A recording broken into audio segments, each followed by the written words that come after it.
ये आरजेडी कांग्रेस वालों की जमात, जरा कान खोल के मेरे बात सुन लो। जो भी घुसपैठियां हैं उसे बाहर जाना ही होगा। बचाव में खड़े हैं, जो घुसपैठियों को बचाने के लिए मैदान में आ जाए, मैं जरा उनको चुनौती देता हूं। आप घुसपैठियों को बचाने में चाहे जितना जोर लगा लें, आप घुसपैठियों को हटाने के संकल्प पर काम करते रहेंगे।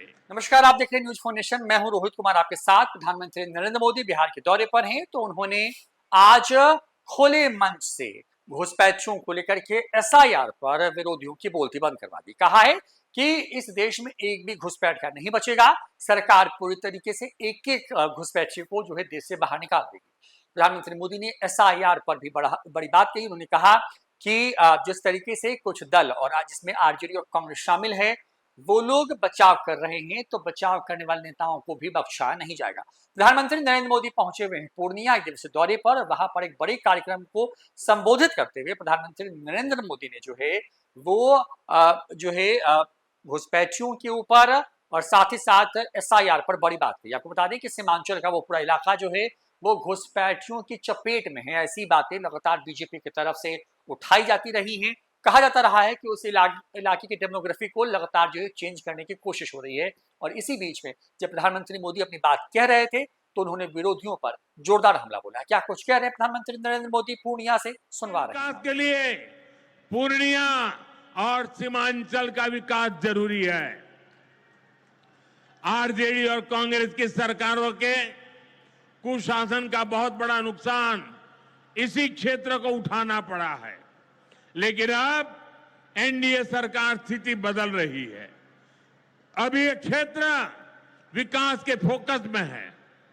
साथियों, बिजली के क्षेत्र में भी बिहार को आत्मनिर्भर बनाने का काम चल रहा है। यहां भागलपुर की पीरपैंती में 2400 मेगावाट के थर्मल पावर प्रोजेक्ट का शिलान्यास किया गया है। साथियों, बिहार की डबल इंजन की सरकार यहां के किसानों और पशुपालकों की आय बढ़ाने के लिए प्रतिबद्ध है। आज Kosi Mechi intra state river link project के पहले फेज का शिलान्यास भी हुआ है। इसे ईस्टर्न कोसी मैन कैनाल का विस्तार होगा। इसे लाखों हेक्टेयर भूमि की सिंचाई में सुविधा होगी और बाढ़ की चुनौती से निपटने में भी आसानी होगी। साथियों, बिहार के किसानों के पास आय का एक साधन मखाने की खेती भी रहा है, लेकिन पिछली सरकारों ने मखाने की भी उपेक्षा की और मखाना किसानों की भी उपेक्षा की। और मैं दावे से कहता हूं, ये जो आजकल यहां आकर के चक्कर काटते हैं ना, उन्होंने मेरे आने से पहले मखाना का नाम भी नहीं सुना होगा। ये हमारी सरकार है जिसने मखाना को प्राथमिकता दी है। साथियों, मैंने बिहार के आप लोगों से राष्ट्रीय मखाना बोर्ड के गठन का वायदा किया था। केंद्र सरकार ने कल ही राष्ट्रीय मखाना बोर्ड की स्थापना के लिए नोटिफिकेशन जारी कर दिया है। मखाना किसानों को मखाने की अच्छी कीमत मिले, टेक्नोलॉजी का इस्तेमाल बढ़ाया जाएगा। राष्ट्रीय मखाना बोर्ड इसके लिए निरंतर काम करेगा।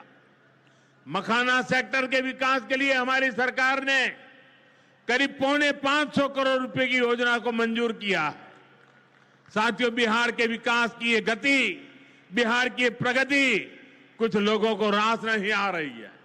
जिन लोगों ने दशकों तक बिहार का शोषण किया, इस मिट्टी को धोखा दिया, आज वो ये मानने को तैयारी नहीं कि बिहार भी नए कीर्तिमान बना सकता है। आप देखिए, बिहार के हर क्षेत्र में हजारों करोड़ रुपए के डेवलपमेंट प्रोजेक्ट पर काम चल रहा है। बिहार के राजगीर में हॉकी का एशिया कप जैसा बड़ा आयोजन हुआ। ओटा सिमरिया पुल जैसे ऐतिहासिक निर्माण कार्य बिहार में हुए। Made in Bihar rail engine Africa तक एक्सपोर्ट होकर जा रहा है, लेकिन ये सब कांग्रेस और आरजेडी वालों को पच नहीं रहा है। बिहार जब भी आगे बढ़ता है, ये लोग बिहार का अपमान करने में जुट जाते हैं। अभी आपने देखा होगा आरजेडी की सहयोगी कांग्रेस पार्टी सोशल मीडिया पर बिहार की तुलना बीड़ी से कर रही है। इन लोगों को बिहार से इतनी नफरत है, इन लोगों ने घोटाले और भ्रष्टाचार करके बिहार की साख को बहुत नुकसान पहुंचाया। अब बिहार को विकास करते देखकर कांग्रेस आरजेडी ने फिर बिहार को बदनाम करने की ठान ली है। भाइयों बहनों, ऐसी मानसिकता वाले लोग कभी बिहार का भला नहीं कर सकते। जिन लोगों को अपनी तिजोरी भरने की चिंता रही हो, वो गरीब के घर की चिंता क्यों करें? कांग्रेस के एक प्रधानमंत्री ने माना था कि कांग्रेस सरकार 100 पैसा भेजती है, 100 रुपये, तो 85 पैसा बीच में ही लूट जाता है। आप मुझे बताइए, कांग्रेस आरजेडी की सरकार में सीधे गरीब के खाते में पैसे आ पाते थे। लालटेन जला करके वो पंजा उस पैसों को हाथ मारता था और 85 पैसे मार लेते थे। कोरोना के बाद से ही हर गरीब को मुफ्त राशन मिल रहा है। क्या कांग्रेस आरजेडी की सरकार में आपको मुफ्त अनाज मिल पाता क्या? आज आयुष्मान योजना की वजह से हर गरीब को 5 लाख रुपए तक मुफ्त इलाज की सुविधा है। जिन लोगों ने आपके लिए अस्पताल तक नहीं बनवाए, वो आपको मुफ्त इलाज की सुविधा, मैं आपसे पूछना चाहता हूं, क्या ये मुफ्त इलाज की सुविधा दे पाते क्या? आपकी चिंता कर सकते क्या? साथियों, कांग्रेस और आरजेडी ने न केवल बिहार के सम्मान को खतरा है, बल्कि बिहार की पहचान को भी खतरा है। आज सीमांचल और पूर्वी भारत में घुसपैठियों के कारण डेमोग्राफी का कितना बड़ा संकट खड़ा हो चुका है। बिहार, बंगाल, असम, कई राज्यों के लोग अपनी बहनों बेटियों की सुरक्षा को लेकर चिंतित है। इसलिए ही मैंने लाल किले से डेमोग्राफी मिशन की घोषणा की है। लेकिन वोट बैंक का स्वार्थ देखिए, कांग्रेस, आरजेडी और उसके इकोसिस्टम के लोग घुसपैठियों की वकालत करने में जुटे हैं, उन्हें बचाने में लगे हैं और बेशर्मी के साथ विदेश से आए घुसपैठियों को बचाने के लिए ये नारे लगा रहे हैं, यात्राएं निकाल रहे हैं। ये लोग बिहार और देश के संसाधन और सुरक्षा दोनों को दांव पर लगाना चाहते हैं। लेकिन आज पूर्णिया की इस धरती से मैं इन लोगों को एक बात अच्छी तरह समझाना चाहता हूं। ये आरजेडी कांग्रेस वालों की जमात, जरा कान खोल के मेरे बात सुन लो। जो भी घुसपैठियां हैं, उसे बाहर जाना ही होगा। घुसपैठ पर ताला लगाना एनडीए की पक्की जिम्मेदारी है। जो नेता बचाव में खड़े हैं, जो घुसपैठियों को बचाने के लिए मैदान में आ जाए, मैं जरा उनको चुनौती देता हूं। आप घुसपैठियों को बचाने में चाहे जितना जोर लगा लें, आप घुसपैठियों को हटाने के संकल्प पर काम करते रहेंगे। जो लोग घुसपैठियों की ढाल बनते हैं, वो सुन ले, भारत में भारत का कानून चलेगा, घुसपैठियों की मनमानी नहीं चलेगी।